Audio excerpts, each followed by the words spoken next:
Os sons da vida acessíveis a todos.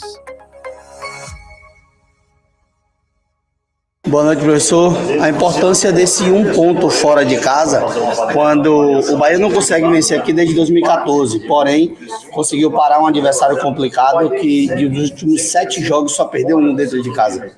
Cara, a gente já sabia que era um jogo muito difícil, né? A equipe do Criciúma vem de ótimos resultados, não só dentro de casa como fora também. E acho que a gente teve uma dificuldade maior no primeiro tempo, mas no segundo tempo a gente controlou muito bem e a gente esteve muito perto de poder vencer o jogo no segundo tempo. Então é um ponto importante, a gente não tem que lamentar assim, né?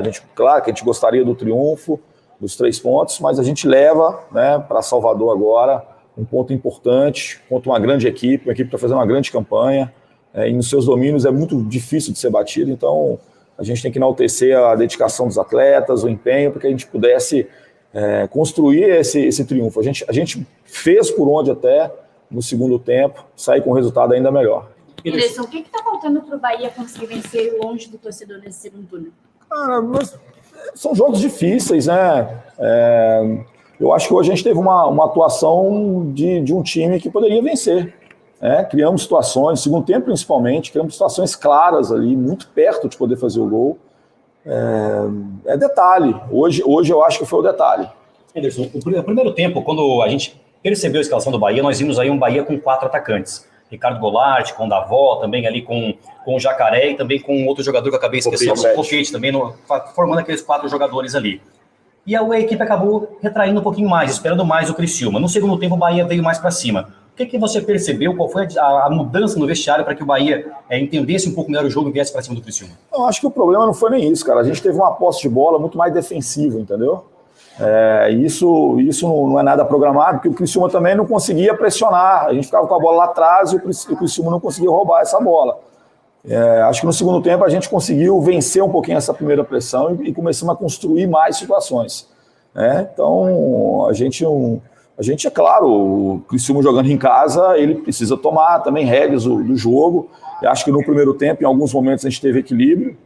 Em determinado momento, a gente sofreu um pouquinho, principalmente com os cruzamentos, que a gente já sabia que era uma alternativa boa aqui da equipe do Criciúma, e a gente talvez não tenha conseguido filtrar tanto, encurtar mais esse cruzamento, que foi melhor aí no segundo tempo, na segunda etapa.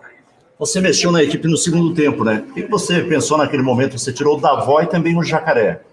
A gente fez uma opção por 2 jogadores também qualificados. O Raí tem velocidade, tem característica parecida com o Jacaré. O Ítalo, apesar de não ser um jogador como o Davó, né? O Davó é um jogador muito potente. O Ítalo tem muita inteligência para jogar ali, um jogador muito, muito hábil, né, nas tomadas de decisão. E a gente pensou que a gente pudesse sustentar um pouquinho, criar algumas situações, como aconteceu. Você utilizou o Rezende hoje mais como um zagueiro pela esquerda, por que a opção por manter o Rezende quando o Luiz, que é da posição, voltou de suspensão e ficou no banco? Não era a característica do jogo hoje, assim, até pro Luiz, cara, porque é um time que cruzava muitas bolas, assim, e a gente até no primeiro tempo sofre, mesmo tendo o Copete e o próprio Rezende por ali.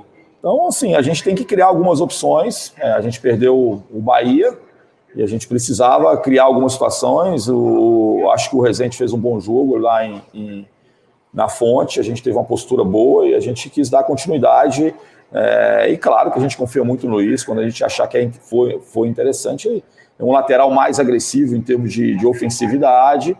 Então a gente vai fazer essa escolha. A próxima partida você espera poder contar já com o Caio Vidal? Olha, a gente está acompanhando assim o trabalho do Caio. O Caio chegou no período de transição, ele não estava liberado para poder iniciar os trabalhos ainda. A gente está aguardando até que ele tenha, né, a condição plena. Não adianta a gente, de alguma forma, antecipar algumas situações. Eu fico vendo assim que às vezes as pessoas têm muita ansiedade que o jogador que foi contratado, ele já possa rapidamente ter condições. Às vezes ele não tem, ele precisa se chegar no clube, se adaptar, conhecer um pouquinho os atletas. E eu sou muito tranquilo quanto a isso. Assim. Eu não tenho essa ansiedade. Eu sei que é preciso que esses jogadores fiquem à disposição na melhor condição possível.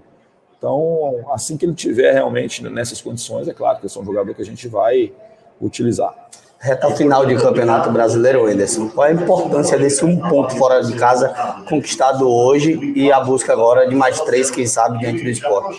Cara, é extremamente importante, né? Se a gente tivesse pontuado nos jogos fora de casa que a gente não conseguiu, né?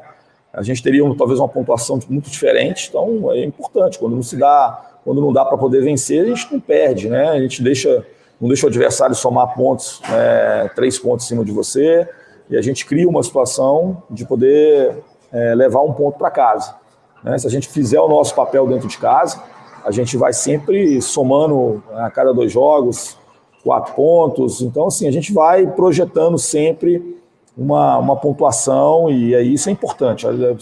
Campeonato de pontos corridos é importante pontuar sempre, né? E uma coisa que foi muito importante hoje para a gente é ficar sem sofrer gols, né? A gente estava vencendo jogos em casa, mas sofrendo gols. Acho que hoje a equipe sofreu no primeiro tempo, no segundo tempo teve estabilidade para poder quase não dar chance nenhuma à equipe do Criciúma.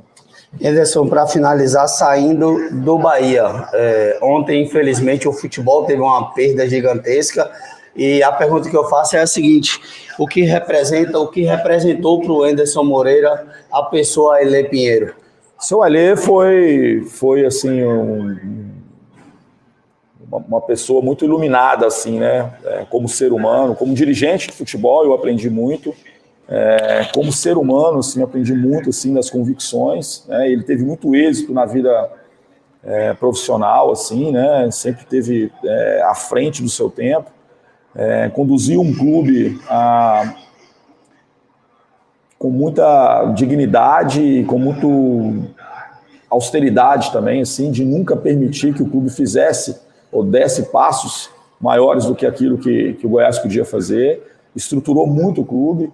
Então, assim, é uma perda enorme de uma pessoa que se dedicou quase que a vida inteira. Assim, ele foi eleito presidente do Goiás, se eu não estou enganado, com 26 anos ou 28 anos.